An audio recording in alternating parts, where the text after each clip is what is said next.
Aku tinggal serumah dengan seorang kawan. Kami kawan lama, kerja tempat sama.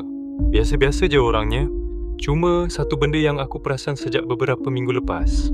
Setiap kali aku solat, dia akan ketawa. Bukan kuat, bukan gelak terbahak-bahak. Ketawa pendek, perlahan, macam menahan ketawa. Mula-mula aku fikir dia tengok video ke apa. Aku tak ambil kisah. Aku teruskan solat, tapi lama-lama aku perasan sesuatu yang pelik. Ketawa tu selalu datang masa aku sujud. Aku pernah cuba lambatkan bacaan. Ketawa tu lambat sikit. Aku cepatkan sujud. Ketawa tu datang cepat.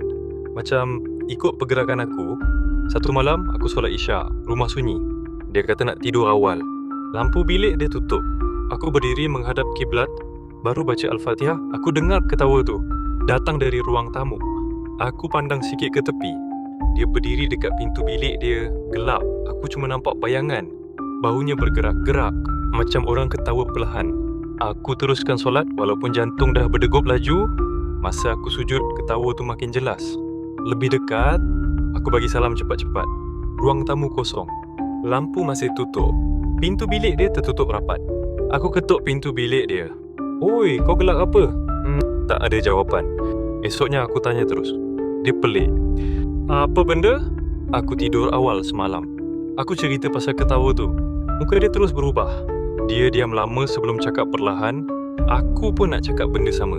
Tapi aku takut kau marah. Aku tanya apa. Katanya setiap kali dia solat subuh, dia dengar aku ketawa dari ruang tamu. Padahal masa tu aku selalu tidur. Sejak hari tu kami tak solat di rumah lagi.